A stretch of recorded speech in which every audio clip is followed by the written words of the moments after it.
حفظ کر لیا اور اس کے مطابق عمل بھی کرتا رہا زندگی میں، قرآن کے حلال پر عمل کرتا رہا، قرآن کے حرام سے بچتا رہا، تو اس کے والدین کو ایک ایسا چمکتا دمکتا تاج پہنایا جائے گا قیامت کے دن کہ اس کی روشنی کو دیکھ کر انبیاء بھی اپنے دانتوں کے نیچے انگلی دبائیں گے حیرت سے اور پوچھیں گے من ہم، یہ کون لوگ ہیں جن کا اتنا احترام کیا جا رہا ہے؟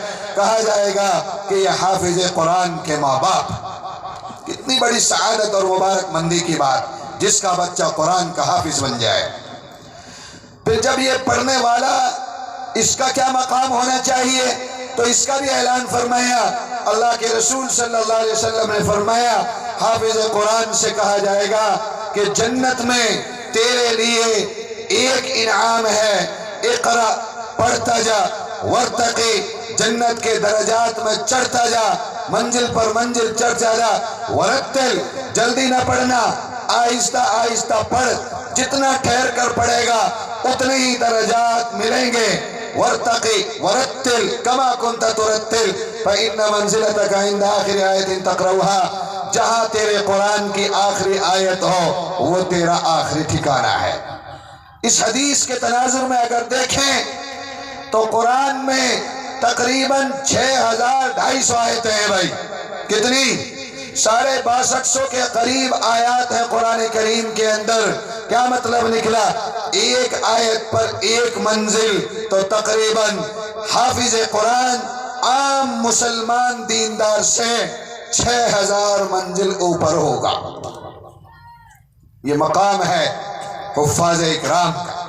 یہ حدیث میں نے اس لیے سنائی تاکہ آپ کو بھی شوق ہو، رغبت ہو کہ آپ اپنے معصوم بچے کو حافظ قرآن بنائیں۔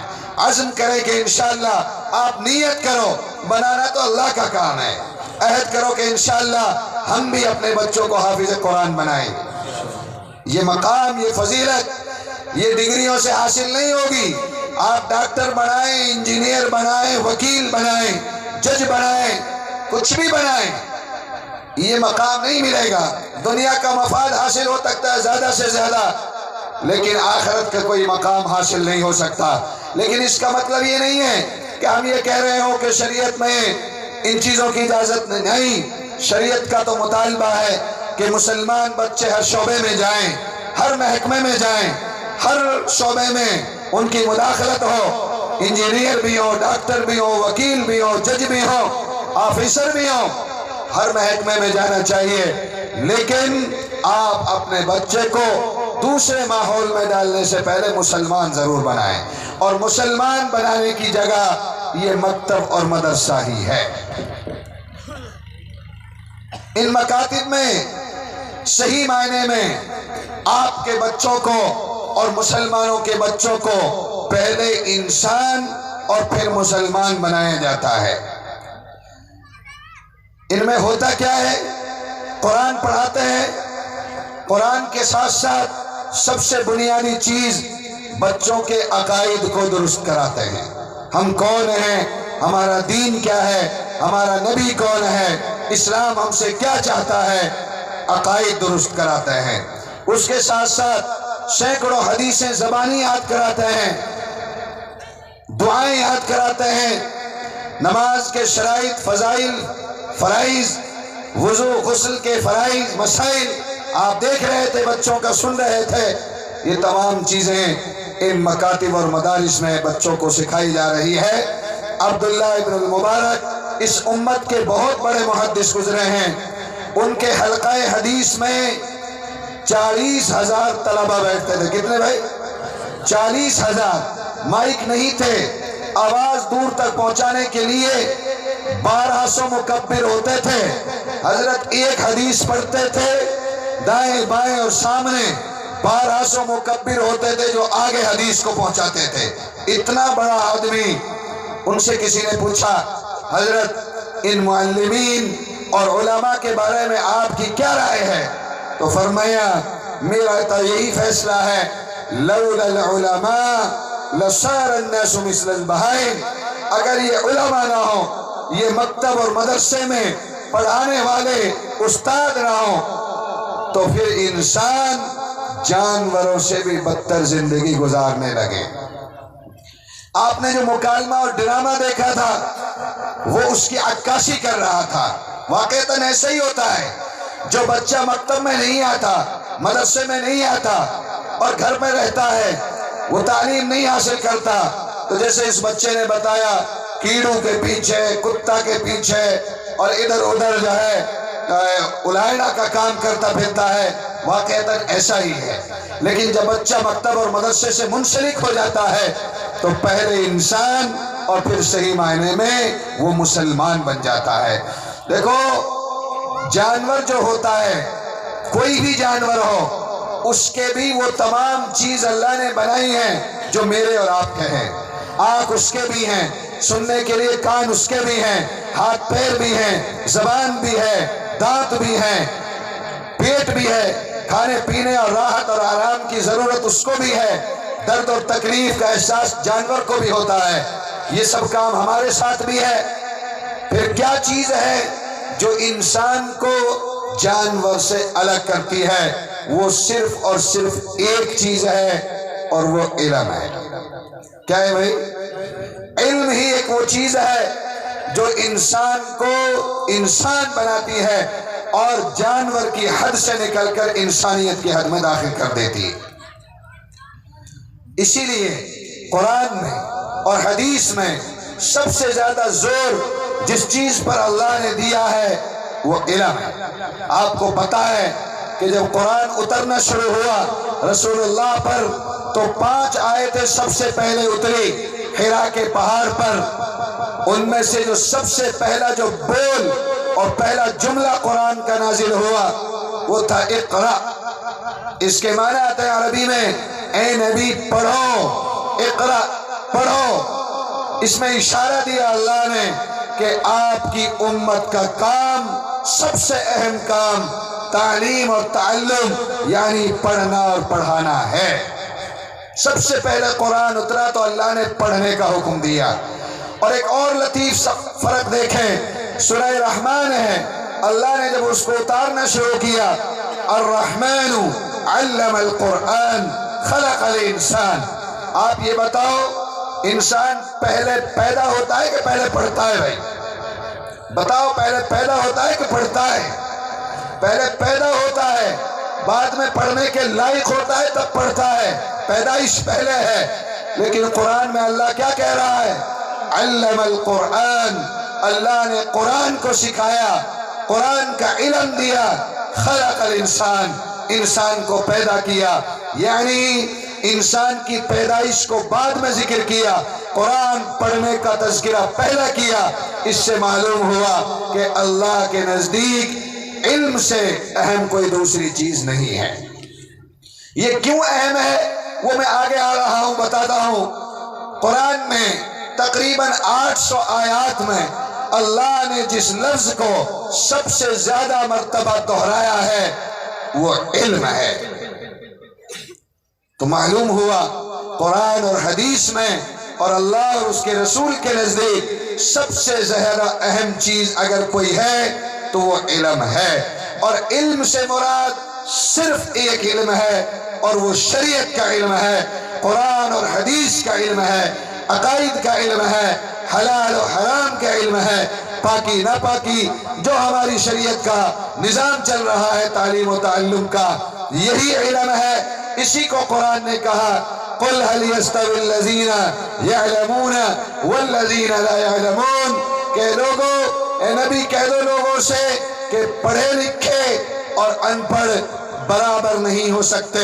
جیسے دھوپ اور چھاؤں، آگ اور پانی، گرمی اور سردی، بینا اور نابینا یہ برابر نہیں ہو سکتے، ایسے ہی پڑھے لکھے اور ان پڑھ یہ برابر نہیں ہو سکتے۔ یہاں مفسرین نے، تمام مفسرین نے بالاتفاق لکھا ہے یعلمون الدین وعلمہ، علم سے مراد قرآن اور حدیث میں صرف دین کا علم ہے۔ انگریزی کا علم ہو، سائنس کا، جغرافیے کا اور دیگر وہ فنون ہیں، علم نہیں ہے۔ علم صرف شریعت کا علم ہے، اور اسی کی یہ فضیلت ہے جو میں نے قرآن و حدیث سے آپ کو سنائی۔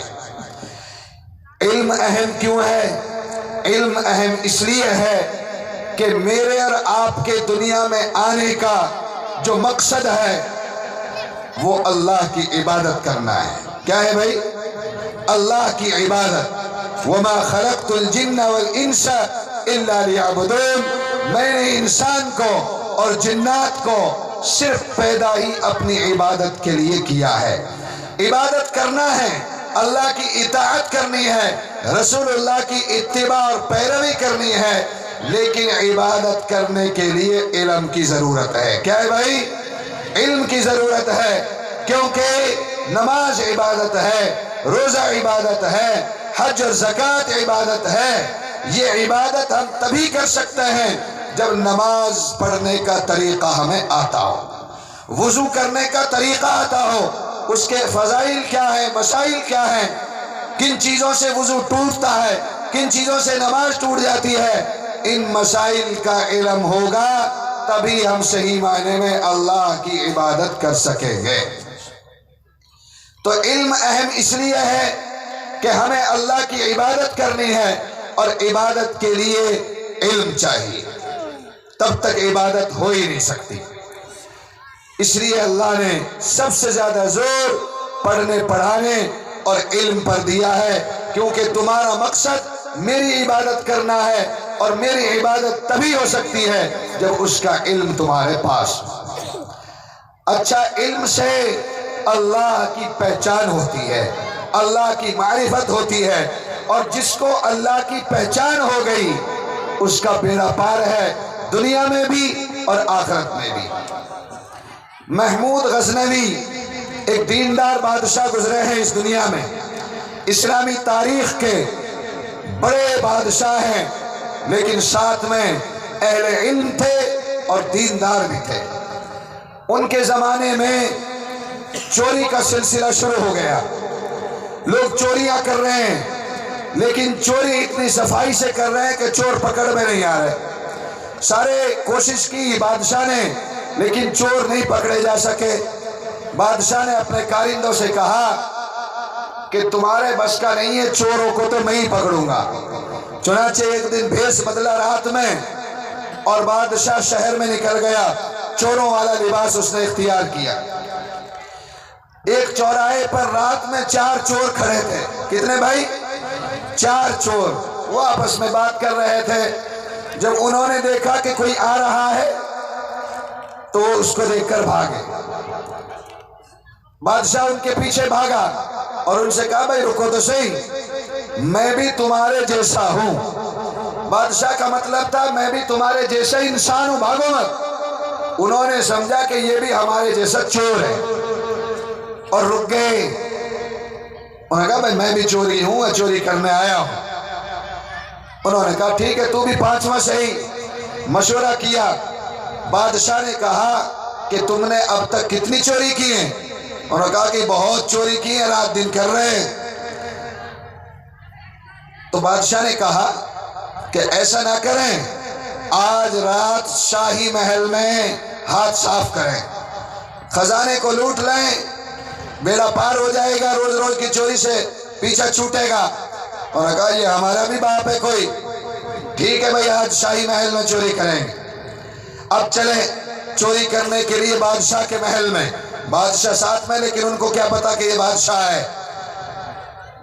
اس سے پہلے بادشاہ نے ان سے کہا کہ تم چور تو ہو، لیکن اپنی خاصیت بتاؤ کہ تمہارے اندر کوالٹی کیا کیا ہے، کیا کیا خاصیت ہے تمہارے اندر، کس چیز میں کون ماہر ہے؟ تو انہوں نے کہا جی ہمارے اندر مہارت بہت ہے، کوالٹی ہے۔ ایک نے کہا کہ میرے اندر یہ خاصیت ہے کہ اگر چوروں پر کتا بھونکے تو میں بتا دیتا ہوں کہ وہ کیا کہتا ہے۔ اگر چوروں کو دیکھ کر کتا بھسنے لگے تو میں بتا دوں گا اس کی بات سمجھ کر کہ یہ کہہ رہا ہے۔ بھائی یہ تو بہت بڑی بات ہے۔ دوسرے نے کہا میرے اندر یہ خاصیت ہے کہ کتنی بھی اونچی فصیل اور دیوار ہو میں اس پر چڑھ جاتا ہوں اور ساتھیوں کو بھی چڑھا لیتا ہوں۔ یہ بھی بہت اچھی بات ہے۔ محل میں چلنا ہے، کام آئے گا۔ تیسرے نے کہا میرے اندر یہ خاصیت ہے کہ میں سونگھ کر بتا دیتا ہوں کہ خزانہ کہاں دفن ہے، یہ بھی بہت اچھا۔ چوتھے نے کہا میرے اندر یہ خاصیت ہے کہ اگر میں کسی کو رات کے اندھیرے میں ڈاٹھے کے پیچھے منہ پہ ڈاٹھا لگا ہو، رات کا اندھیرا ہو، میں اس کو اگر رات میں دیکھ لوں تو دل نکلے اس کو پہچان لوں گا کہ وہ رات والا آدمی ہے۔ اب بادشاہ نے ڈاٹھا لگا رکھا تھا، چاروں نے اپنی اپنی خاصیت بتائی۔ انہوں نے کہا کہ جی آپ بھی بتاؤ، آپ نئے ساتھی ہو، تیرے اندر کیا خصوصیت ہے؟